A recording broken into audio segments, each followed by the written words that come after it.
what's going on, guys? Dale Valor here from Modern Valor Dating.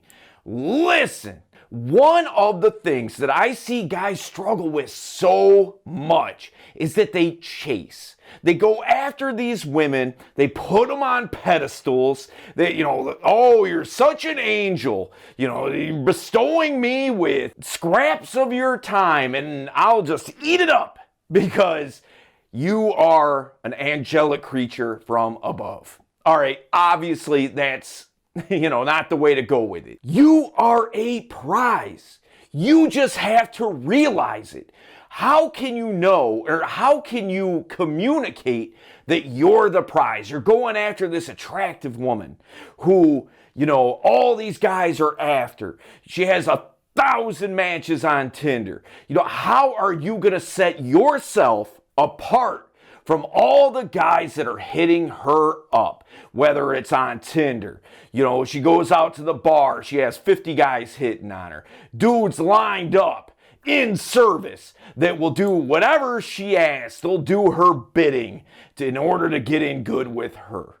How are you going to set yourself apart that she is actually going to chase you, that you are going to be the prize? All right, so that's what we're going to talk about today. I got the top 5 tips on showing her that you're the prize. We're going to get into it right now. Let's get it. Number 1, know who you are. Look, man, you got to know your identity. You got to know the person that you are. And here's the thing, man. So many guys out here, or people in general, really, don't really know at the core who they are as an individual. And it is a rare thing for a person to really know who they are. So look, if I was to ask you, who are you? What are you going to tell me? First thing you're going to tell me is your name. Say your name is John.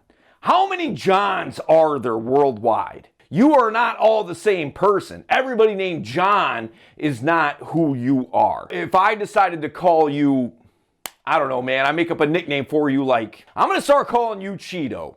All right? Now, to me, you're no longer John, you're Cheeto. Does that change who you are as an individual? No, it doesn't. So you're not your name.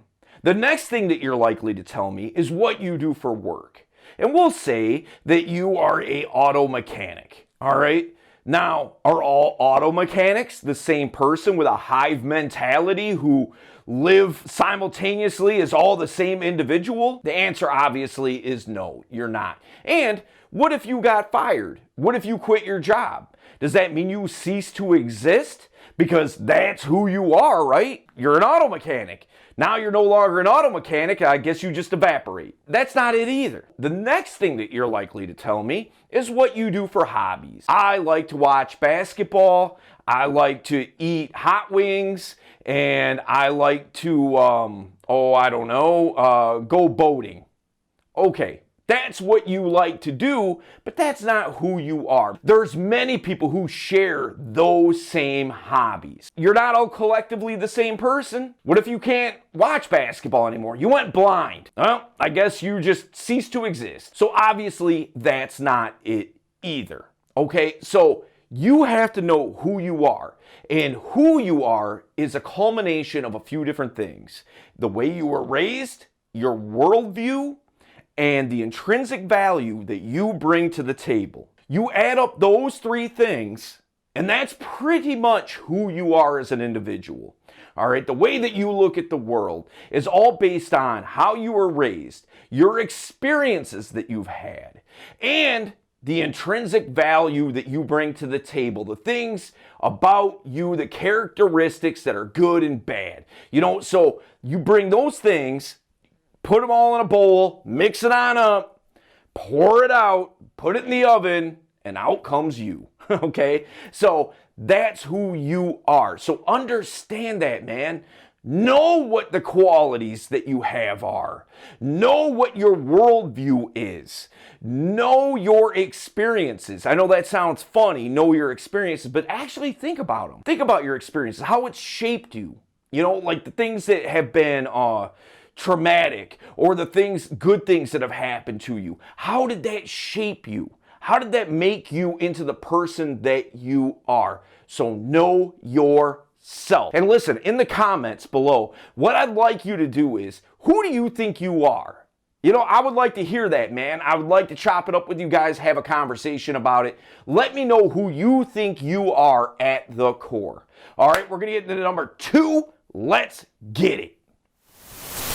Number 2, know your worth. This is kind of an extension of the first point, but hear me out. All right, look, you know, when you know your worth, you know your value. All right, so meaning, like, look, think of it like a job. All right, you went to school, you went to college, you got a master's degree, you know, you were pre-med, and then you became a doctor. All right, now what if you're a doctor and you went into a hospital and you were like, hey, look, I'm looking to get a position here at this particular hospital. These are my specialties. This is what I do. I'm a specialist in this, blah, blah, blah. Okay, what's going to happen? If they offer you a job, they're going to offer you a salary. Now, if you don't know what your worth is, say they offer you, I don't know, $500 a week, 25 grand a year. Is that worth it? Or are you worth more than that? Well, I would argue that you're probably worth more than that. And you probably have, I don't know, $250,000 in student debt, and 25 grand a year isn't going to get it done. All right? But the thing is, this equates to dating as well in this sense. If you know what you're worth, you're a lot less likely to put up with bullshit. Okay, you're a lot less likely to put up with nonsense going on, because it's like, look, you can hit the bricks. These are my boundaries. You're infringing on these boundaries. You gotta go, because I can get somebody else that will be a little bit more compatible with how I want to do things, my get down. If you don't know what you're worth, you don't even know what to ask for. You don't even know what's compatible with you, right? Because how could you? You don't know what you're worth. So listen, I would recommend writing out a list of all the attributes that make up you, the values that you have, the values that you hold, big and small. You know, maybe you're, like, when somebody asks me who I am, I'm going to hit them right then and there with my worth, okay, my intrinsic values. I'm passionate, I'm hardworking, I'm driven, I'm assertive, and I can go on and on and on and on, because I know who I am, and I know what I'm worth. I know what I'm willing to put up with, and I know what I'm not. And that is, look, it's a rare thing for a guy to know who he is, and it's even more rare for a guy to know who he is and what he's worth. Okay? All right, we're going to get number 3. Let's get it. Number 3, communicate your value. All right, this is an extension of the last point. You know what you're worth. How do you communicate it? Well, so many guys are caught up in the mindset of, you know, money, status, looks, that kind of thing. And that's how you determine and communicate your worth. So what, you're going to carry around a credit report and your bank receipt, and, you know, here's my value, you know, like, that's not going to do it, man. That's not going to cut it. We're talking about intrinsic value. How are you going to communicate that? There's a lot of ways that you can communicate that. And one of the ways that you can do it is through stories. You, instead of talking about what it is, talk about why it is. You could walk up to a girl and say you drive a Lamborghini. Now, if you dangle those car keys in front of her face, hey girl, what's up? Check out what I got. What you're likely to get is an eye roll. Like, oh my God, this guy is such a try-hard. Yeah, there might be a few girls that actually do respond to that. But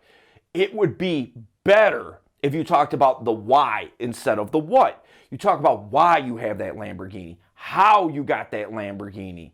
You see? So tell a story about the things. So instead of saying, yeah, so I'm a doctor, let's get down. Talk about how you got into being a doctor. If she asks you, what do you do? Oh, it's such a crazy thing, man. You know, one time I was out with my friend. He got bit by a snake. And I saw this thing online about how you can stop snake venom from killing a person, and that's what I did. I made this tourniquet, and the rush that I felt from saving my friend's life, I knew that was my calling. I started researching how I could become a doctor. You see where I'm going with this? You could tell a story about it. Another way that you can show your value is simply by the way that you carry yourself. If you carry yourself like a confident guy and your tonality is strong. Another way that you can show that value is the way that you carry yourself, the way you present yourself to the world. On the outwards, you are a walking billboard to the world. And so take that seriously, man. Make that billboard look as enticing as possible. The way you carry yourself says so much about yourself. If you carry yourself like a confident guy, you have the tonality that gets everybody's attention, right? Those things are things that can be worked on. Maybe you tell me, oh, I'm meek and I'm shy and so on and so forth. I can't put myself out there like that. I'm here to tell you, you can do that. You just have to work on it. There's videos that we've done on tonality and body language, nonverbal communication that are going to help you immensely and be able to show you how to carry yourself like a confident guy. If my shoulders are back, my chest is out, chin up, and I'm walking with purpose, people can pick up on that. People get it. They understand that that guy, there's something about that guy. He's putting out a vibe. He's putting out an energy, an aura that I'm attracted to. Conversely, if I'm walking around with my hands in my pockets and I'm like, doo-doo-doo, looking at my shoes and trudging along, what are people going to think? That guy's depressed. That guy has nothing going on for himself. He just got fired from his job, or his dog died, or both. His dog died at his job, whatever. You know, the deal is that, look, the way you carry yourself says a lot about who you are, the way that you present yourself, the clothes that you wear, the image that you put out to people. Look, you know, we all make snap judgments. You can say it's wrong. All right, but we all do it. You do it. I do it. Everybody does it. You assess people in a few seconds. So why not put yourself out there and put yourself in the position to make that snap judgment one that works for you? All right, we're going to get to number 4. Let's go. Hey guys, wanted to take this quick time out just to remind you, if you have not subscribed to the channel, make sure to do so. You are doing yourself a favor by making sure that you see all the content that we drop 3 times a week. Because look, if a situation arises, man, where you didn't have certain information, it's going to cost you. And why put yourself through that, right? So make sure you subscribe. Make sure you hit the notification bell. Make sure you hit the thumbs up. Make sure you drop a comment, man. We always read the comments. We always respond to them. If you have a video idea, whatever the case might be, we want to hear from you. All right? Make sure that you share it with somebody that you know needs to see this content, because I know that you know guys who need to see what we're doing here.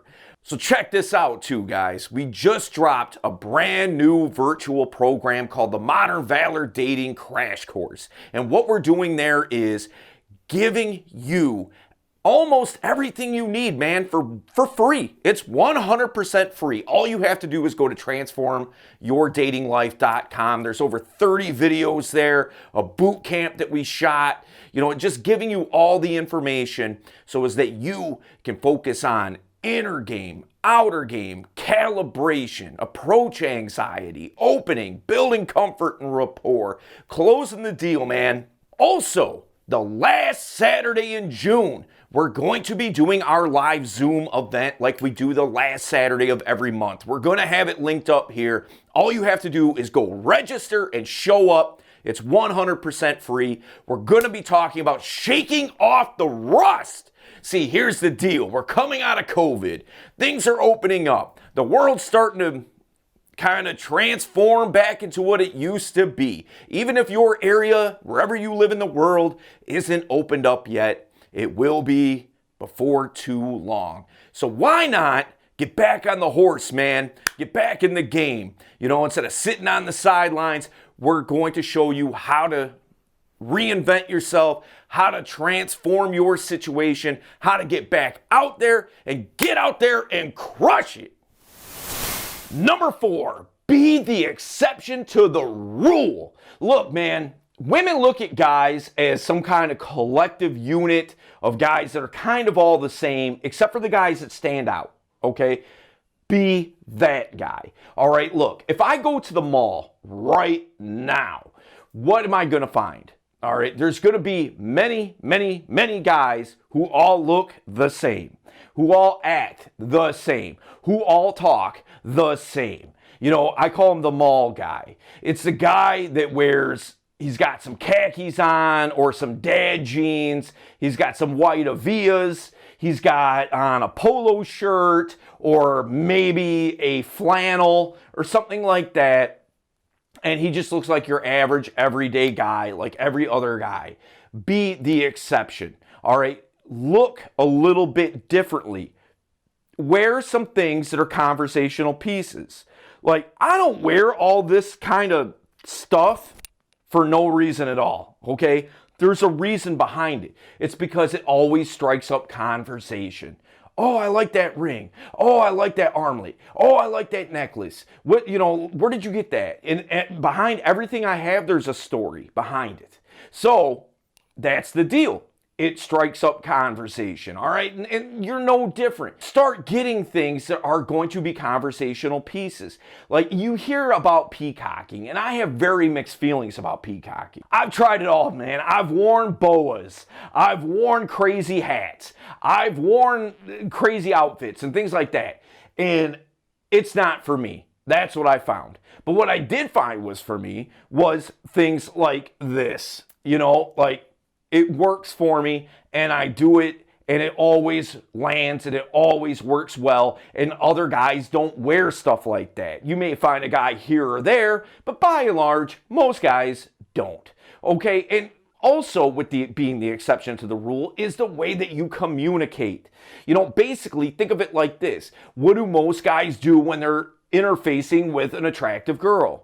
Right? They try to get in good with her. They agree with everything that she says. What you want to do is be a challenge. You want to challenge her on things. Stand up for yourself.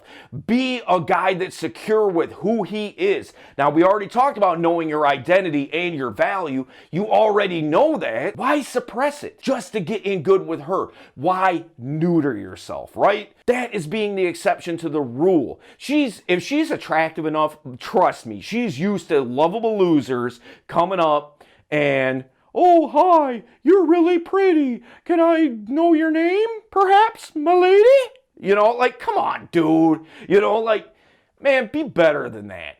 Be the guy that challenges her. Be the guy that sparks her intellect, that really turns her on intellectually, sexually, every aspect of it, man. You know, be the exception to the rule. All right, we're going to get to number 5. Let's go.